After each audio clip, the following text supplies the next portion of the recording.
اعوذ باللہ من الشیطان الرجیم بسم اللہ الرحمن الرحیم۔ اصحاب الحجر، پہاڑوں کو تراش کر گھر بنانے والی قوم سمود۔ از شہود آصف، استاد جامعہ احمدیہ گھانا۔ روزنامہ الفضل انٹرنیشنل، جمعرات 2 نومبر 2023۔ سمود کے وقت کے تعین میں مورخین کی مختلف آراء ہیں۔ بعض جدید مورخین قوم سمود کو 7ویں یا 8ویں صدی قبل مسیح کی قوم خیال کرتے ہیں، جبکہ قرآن کریم نے اس بات سے اختلاف کیا ہے، اور قوم سمود کا وقت حضرت موسیٰ سے قبل اور قوم عاد کے معاً بعد کا بیان کیا گیا ہے۔ قرآن کریم نے حضرت صالح کی قوم کو 2 مختلف ناموں سے پکارا ہے، جس میں پہلا نام قوم سمود ہے، دوسرا نام اصحاب الحجر ہے۔ اللہ تعالیٰ قرآن کریم میں فرماتا ہے وَلَقَدْ كَذَّبَ أَصْحَابُ الْحِجْرِ الْمُرْسَلِينَ وَآتَيْنَاهُمْ آيَاتِنَا فَكَانُوا عَنْهَا مُعْرِضِينَ وَكَانُوا يَنْحِتُونَ مِنَ الْجِبَالِ بُيُوتًا آمِنِينَ فَأَخَذَتْهُمُ الصَّيْحَةُ مُصْبِحِينَ فَمَا أَغْنَىٰ عَنْهُمْ مَا كَانُوا يَكْسِبُونَ۔ الحجر آیت نمبر 81 تا 85۔ ترجمہ: اور یقیناً ہجر والوں نے بھی رسولوں کا انکار کیا، اور ہم نے ان کو اپنے نشانات دیے، پھر وہ ان سے اعراض کرنے والے ہو گئے، اور وہ پہاڑوں کو بے خطر تراش کر گھر بناتے تھے، پھر ان کو زلزلے نے صبح ہوتے ہی آن پکڑا، پس جو کام وہ کرتے تھے ان کے کسی کام نہیں آیا۔ سنت ایزدی کے ماتحت اللہ تعالیٰ نے بہت سے انبیاء کو رشد و ہدایت کی ذمہ داری دے کر ان کی اقوام کی طرف مبعوث کیا۔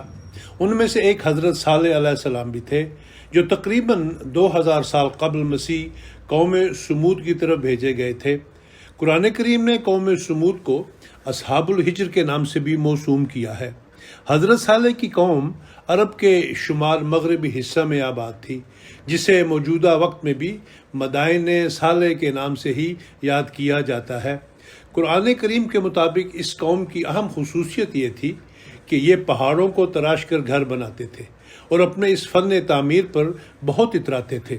حضرت صالح نے ان کو توحید کی طرف بلایا، مگر اس قوم کی طرف سے بت پرستی پر قائم رہنے، انبیاء کا استہزاء کرنے، خدا تعالیٰ کی نشانیوں کی توہین کرنے کی وجہ سے اللہ تعالیٰ نے زلزلہ اور سخت بجلی اور گرج چمک کا عذاب نازل کیا، اور یہ قوم نیست و نابود ہو گئی۔ یوں مدائن صالح والی جگہ اسی وقت سے اللہ کے غضب و قہر کی عبرتناک نشانی بن گئی۔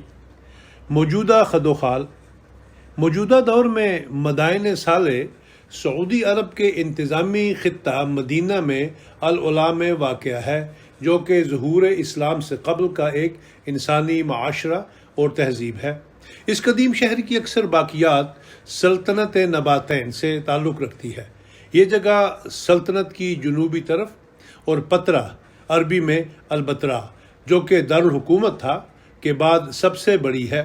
قدیم لاہیان اور قدیم رومی بادشاہت کے قبضہ جات کے آثار نباتین سلطنت سے قبل اور بعد کے بھی ملے ہیں۔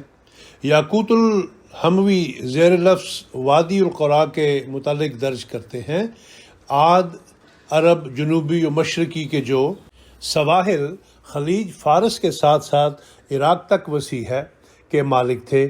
سمود اس کے مقابل عرب مغربی و شمالی پر قابض تھے، جس کا نام اس زمانے میں وادی القرا تھا۔ وادی القرا اس لیے کہتے تھے کہ اس عہد میں یہ وادی چھوٹی چھوٹی آبادیوں سے جا بجا آباد تھی۔ ان آبادیوں کے سنگی کھنڈر اور آثار اسلام کے جغرافیہ دانوں نے دیکھے تھے۔ ترجمہ: المعجم یاقوت لفظ وادی القرا۔ قرآن کریم نے سورۃ الفجر میں وادی سے اسی وادی القرا کو ہی مراد لیا ہے، جیسا کہ فرمایا وَثَمُودَ الَّذِينَ جَابُوا الصَّخْرَ بِالْوَادِ۔ سورۃ الفجر۔ ہجر یا مدائن صالح کے بارے میں عرض القرآن میں لکھا ہے کہ سمود کے ملک کا دارالحکومت ہجر تھا۔ یہ شہر اس قدیم راستہ پر واقع ہے جو حجاز سے مقام کو جاتا ہے۔ اس راستہ پر سمود کا ایک دوسرا مقام فج الناقہ ہے، جس کو یونانیوں نے یہ تلفظ BADNCITH لکھا ہے، لیکن اصل شہر ہجر ہی تھا۔ اب اس شہر کو عموماً مدائن صالح کہتے ہیں۔ تاریخ ارض القرآن جلد اول صفحہ نمبر 188۔ حضرت مسلم موعود رضی اللہ عنہ فرماتے ہیں ہجر سے مراد وہ احاطہ یا قلعہ یا شہر ہوتا ہے جس کے گرد پتھروں کی دیوار ہو۔ اصحاب الحجر سے مراد سمود و قوم صالح کا شہر ہے۔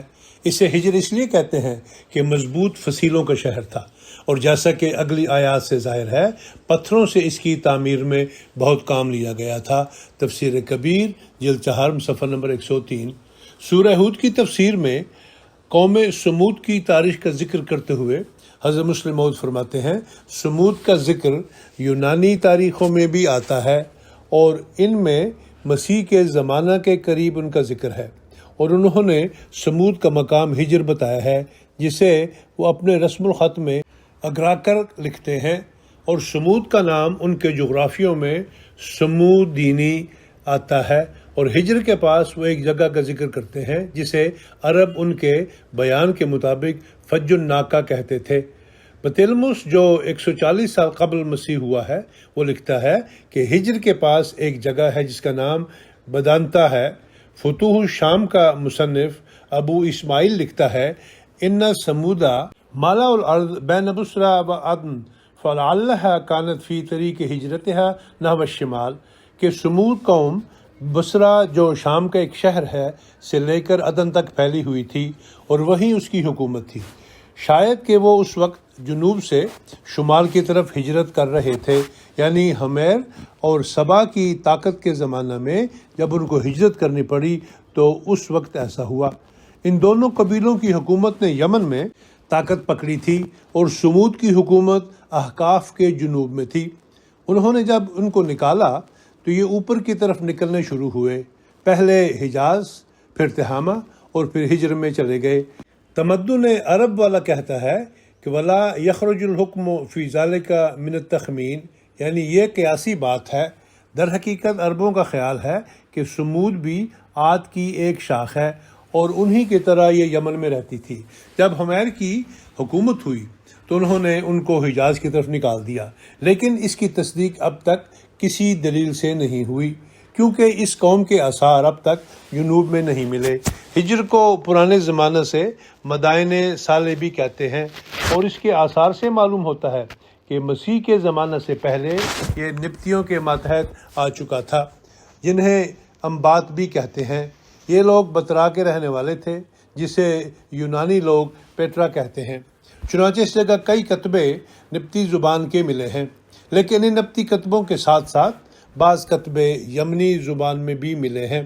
ان کتبوں کو مستشرقین کا گروہ سمودیہ کے نام سے موسوم کرتا ہے، یعنی سمود قوم کے کتبے۔ عرب جغرافیہ نویسوں کے اس خیال کی تائید ہوتی ہے کہ سمود قوم جنوب سے ہجرت کر کے شمال کی طرف آئی تھی، کیونکہ اگر وہ جنوب سے نہ آتی تو ان کی زبان یمنی زبان سے ملتی جلتی نہ ہوتی۔ ہجر جو اس قوم کا دارالحکومت معلوم ہوتا ہے مدینہ منورہ اور تبوک کے درمیان میں ہے، اور اس وادی کو جس میں ہجر واقع ہے وادی قرا کہتے ہیں۔ اس علاقہ میں اس قوم کا زور تھا۔ تفسیر کبیر جلد سوم صفحہ نمبر 218-219۔ قوم سمود کا وقت۔ سمود کے وقت کے تعین میں مورخین کی مختلف آراء ہیں۔ بعض جدید مورخین قوم سمود کو 7ویں یا 8ویں صدی قبل مسیح کی قوم خیال کرتے ہیں، جبکہ قرآن کریم نے اس بات سے اختلاف کیا ہے، اور قوم سمود کا وقت حضرت موسیٰ سے قبل اور قوم عاد کے معاً بعد کا بیان کیا ہے۔ حضرت موسیٰ کا زمانہ تقریباً 1400 سال قبل مسیح کا ہے۔ اس سے معلوم ہوتا ہے کہ سمود کا زمانہ کم و بیش 2000 قبل مسیح کے لگ بھگ ہوگا۔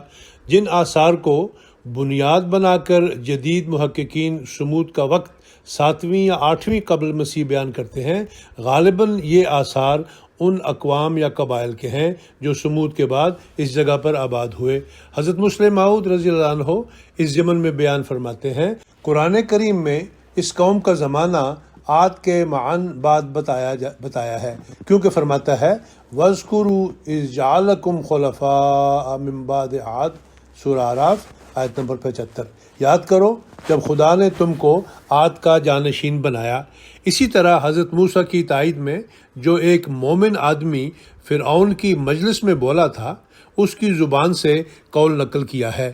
یا قوم انی اخاف علیکم مثل یوم الاحزاب مثل دأب قوم نوح و عاد و ثمود، سورہ مومن آیت نمبر 31 اور 32۔ اے قوم، میں تمہارے متعلق اس گھڑی سے ڈرتا ہوں جو پہلے انبیاء کے دشمنوں کو پیش آئی، یعنی اس حالت سے جو نوح کی قوم اور عاد اور سمود کو پیش آئی۔ اس سے پتہ لگتا ہے کہ یہ قوم موسیٰ سے پہلے تھی، کیونکہ موسیٰ کے زمانہ میں ان کی تباہی کو بطور دلیل پیش کیا گیا ہے۔ سمود کو بعض لوگ عاد ثانیہ بھی کہتے ہیں، اور بعض کہتے ہیں کہ عاد ثانیہ پہلے تباہ ہو گئے تھے، بعد میں سمود آئے۔ گویا عاد اولا حضرت ہود کے زمانہ میں ہلاک ہوئے اور ان کے بعد عاد ثانیہ ہوئے، اور سمود یا تو انہی کا نام تھا یا ان کی تباہی کے بعد انہی میں سے نکلی ہوئی ایک قوم کا نام تھا جس نے ان کے بعد ترقی کی۔ تفسیر کبیر جلد سوم صفحہ نمبر 218-219۔ حضرت صالح ایک عربی نبی تھے۔ بعض مورخین نے سمود کو غیر عرب قوم قرار دیا ہے۔ حضرت مسلم موعود رضی اللہ عنہ حضرت صالح کے نام سے استنباط کرتے ہوئے فرماتے ہیں کہ یہ عرب نبی اور عرب قوم تھی۔ آپ فرماتے ہیں سمود قوم کے نبی حضرت صالح تھے۔ صالح عربی زبان کا لفظ ہے، جس سے معلوم ہوتا ہے کہ حضرت صالح عرب کے ہی ایک نبی تھے۔ قرآن کریم سے یہ بھی پتہ لگتا ہے کہ یہ لوگ عاد کے بعد ہوئے ہیں۔ چنانچہ فرماتا ہے وَاذْكُرُوا إِذْ جَعَلَكُمْ خُلَفَاءَ مِن بَعْدِ عَادٍ الْأَعْرَافِ، تفسیر کبیر جلد 8 صفحہ نمبر 543۔ سمود کی وجہ تسمیہ۔ سمود کے نام کی بہت سی توجیحات مورخین اور مفسرین نے بیان کی ہیں۔ بحر المحیط کا مصنف تصنیف کرتا ہے سمود ایک قبیلے کا نام ہے جو اپنے مورث اعلیٰ کے نام سے موسوم ہے، اور وہ سمود تھا جو جدیس کا بھائی تھا، اور ان کے مساکن حجاز اور شام کے مابین الحجر سے لے کر وادی القرا تک تھے۔ اور یہ بھی کہا گیا ہے کہ سمود کی وجہ تسمیہ یہ ہے کہ سمدا تھوڑے پانی کو کہتے ہیں، اور سمود کے مقام پر پانی بہت کم تھا۔ البحر المحیط جلد نمبر 4 صفحہ نمبر 34۔ قوم سمود کی خصوصیات۔ قوم سمود کی خصوصیات جس کا قرآن کریم میں متعدد بار ذکر آیا ہے، وہ آرکیٹیکٹ اور فن تعمیر میں مہارت ہے۔ یہ قوم اپنے اس فن پر بہت ناز کرتی تھی۔ یہ فن ان کے لیے باعث تکبر بھی بن گیا کہ ہم اس قدر اعلیٰ تعمیرات کرتے ہیں اور ہمارا ہم پلہ کوئی نہیں، پس ہمیں حضرت صالح کی باتوں کی پیروی کرنے کی کیا ضرورت ہے۔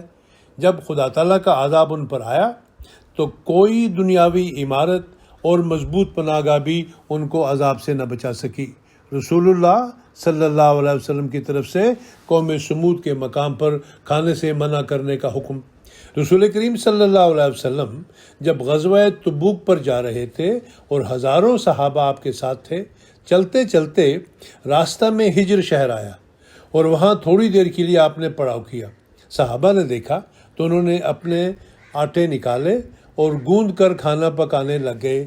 ابھی تھوڑی ہی دیر گزری تھی کہ رسول کریم صلی اللہ علیہ وسلم نے اعلان فرمایا کہ یہ وہ مقام ہے جہاں خدا کا عذاب نازل ہوا تھا، اس لیے یہاں کا پانی کوئی نہ پیے اور نہ کسی اور مصرف میں لائے۔ اس ضمن میں بخاری کی روایت ہے عن ابن عمر ان رسول اللہ صلی اللہ علیہ وسلم لما نازل الحجرہ فی غزوہ تبوک امرہم اللہ یشربوا من بئرها ولا یستقوا منها فقالوا قد اجنا منها واستقینا فامرهم ان یطرحوا ذلک العجین ویحرقوا ذلک الماء۔ بخاری کتاب الانبیاء۔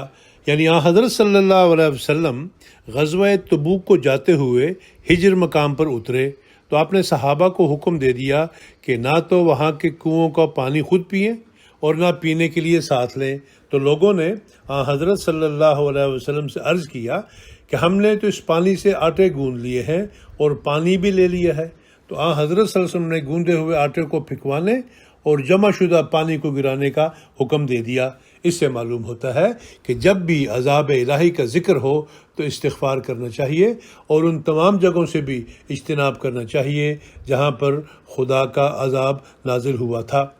حضرت صالح کی اونٹنی کا نشان کیا تھا؟ حضرت مسلم موعود فرماتے ہیں صالح کی اونٹنی مدت سے انسانی قوت متخیلہ کے لیے ایک کھیل بن رہی ہے۔ مفسرین نے ہر قسم کی روایات اس کے متعلق جمع کر دی ہیں، جن میں یہاں تک بیان ہوا ہے کہ حضرت صالح نے کفار کے مطالبہ پر دعا کر کے پہاڑ کے پیٹ سے ایک اونٹنی پیدا کی تھی، اور جب وہ پیدا ہوئی اس وقت وہ حاملہ بھی تھی، اور پھر فوراً اس کے بچہ بھی پیدا ہو گیا۔ اور اسی قسم کی بے سروپا روایات جو عرب میں مشہور تھی۔ حقیقت یہ ہے کہ اونٹنی کی پیدائش کے معجزانہ ہونے کا کوئی ذکر قرآن کریم میں نہیں ہے۔ اونٹنی کی پیدائش نشان کے طور پر نہیں ہوئی تھی، بلکہ اس کی آزادی کو ایک نشان قرار دیا گیا تھا، اور اسے مارنے والے کے لیے عذاب مقرر تھا۔ اب یہ سوال رہ جاتا ہے کہ اونٹنی نشان کس طرح تھی؟ اس کا ایک جواب تو وہ ہے جو استاذ المکرم حضرت مولوی نور الدین صاحب دیا کرتے تھے کہ عرب اور دوسرے ممالک میں دستور تھا کہ بادشاہ اپنی طاقت کے اظہار کے لیے کوئی جانور چھوڑ دیا کرتے تھے اور اعلان کر دیا کرتے تھے کہ اسے کوئی کچھ نہ کہے، اگر کوئی کچھ کہتا تو وہ اسے تباہ کر دیتے۔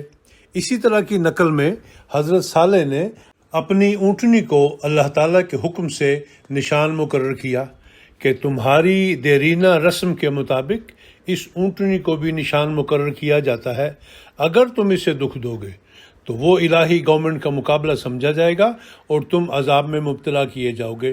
اس سے یہ مراد نہیں تھا کہ وہ کسی کے کھیت سے بھی کھائے، بلکہ قرآن کے الفاظ ہیں تاکل فی ارض اللہ، کہ وہ زمینیں جن کا اللہ کے سوا کوئی مالک نہیں ہے۔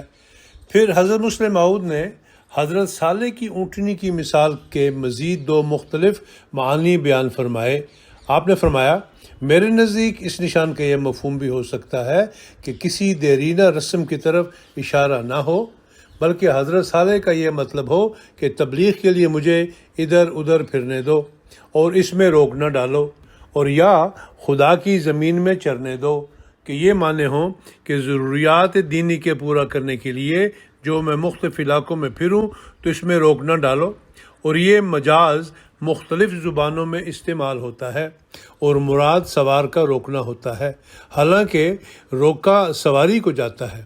اسی سے معلوم ہوتا ہے کہ وہ لوگ حضرت صالح کے تبلیغی سفروں میں روک ڈالتے ہوں گے اور ادھر ادھر پھرنے نہیں دیتے ہوں گے۔ اس پر خدا تعالیٰ نے ان کو منع کیا۔ تفسیر کبیر جلد سوم صفحہ نمبر 214 215۔ ایک تیسرے معنی بھی میرے نزدیک اس آیت کے ہو سکتے ہیں، وہ یہ ہے کہ حضرت صالح نے تجربہ سے جب معلوم کیا کہ ان کا دوسرے لوگوں سے ملنا جلنا فساد کا موجب ہوتا ہے اور عوام الناس سے ملنے کا زیادہ موقع چشموں اور جانور چرانے کی وادیوں میں ہی ہوتا ہے، اس لیے انہوں نے خدا تعالیٰ کے حکم سے فساد دور کرنے کے لیے ایسا انتظام کیا کہ جو عام چراگاہ تھی اس سے اپنے جانوروں کو روک دیا، اور کوئی دوسری افتادہ زمین جو ان کی قوم کی ملکیت نہ تھی اس امر کے لیے منتخب کر لی۔ اسی طرح اونٹنی کو پانی پلانے کے لیے بھی انہوں نے عام وقت جو پانی پلانے کا تھا اسے چھوڑ دیا، اور دوسرا وقت جس وقت لوگ پانی نہیں پلاتے تھے مقرر کر لیا، اور پھر اعلان کر دیا کہ فساد سے بچنے کے لیے ہم نے ہر ممکن تدبیر اختیار کر لی ہے، اور اپنے آپ کو تکلیف میں ڈال کر بھی ایسی جگہوں اور وقتوں کو چھوڑ دیا ہے جن میں تم لوگوں سے مل کر فساد کا اندیشہ ہو سکتا ہے۔ لیکن اگر اب بھی آپ لوگوں نے فساد کیا تو اس کے یہ معنی ہوں گے کہ آپ لوگ ہماری زندگی کو ہی پسند نہیں کرتے، اور اس صورت میں اللہ تعالیٰ کا عذاب آپ پر نازل ہوگا۔ ان معنوں کی تائید اس امر سے بھی ہوتی ہے کہ پرانی تاریخوں سے ایک وادی کا پتہ لگتا ہے جس کا نام فج الناقہ تھا، اور حضرت مسیح سے 150 سال قبل کے ایک جغرافیہ میں بھی اس کا ذکر ہے۔ پرانے یونانی مورخ اسے بیڈاناٹا لکھتے تھے جو فج الناقہ کا ہی بگڑا ہوا ہے۔ اس قدیم وادی سے پتہ لگتا ہے کہ حضرت صالح نے اپنی قوم سے الگ ایک وادی اپنی اونٹنی کے چرنے کے لیے مقرر کر لی تھی، تاکہ ان کا جانور دوسرے جانوروں اور چرواہے دوسرے چرواہوں سے نہ ملیں اور آپس میں فساد کی صورت پیدا نہ ہو۔ لیکن آپ کے مخالفوں کو اس پر بھی صبر نہ آیا اور انہوں نے وہاں جا کر بھی آپ کی اونٹنی کو مار ڈالا اور اللہ تعالیٰ کے اعلان کی بے حرمتی کر کے عذاب میں گرفتار ہوئے۔ تفسیر کبیر جلد 3 صفحہ نمبر 216۔ عالمی ثقافتی ورثہ۔ موجودہ سعودی عرب کی حکومت اس شہر کو اس کی اس تاریخی حیثیت سے ہٹ کر اسے سیاحت و تفریح کے کشش کے لیے مدائن صالح کے طور سے فروغ دے رہی ہے اور اس کو قومی تہذیبی تشخص کی حیثیت سے محفوظ کیا گیا ہے۔ قدیم مٹی ہوئی تہذیب سلطنت نباتین کے انتہائی محفوظ حالت میں موجود خاص کر پتھروں کے تراشیدہ گھر اور ان کے بیرونی داخلی دروازوں کو اقوام متحدہ کے ادارے یونیسکو نے سعودی عرب کا پہلا عالمی ورثہ قرار دیا ہے۔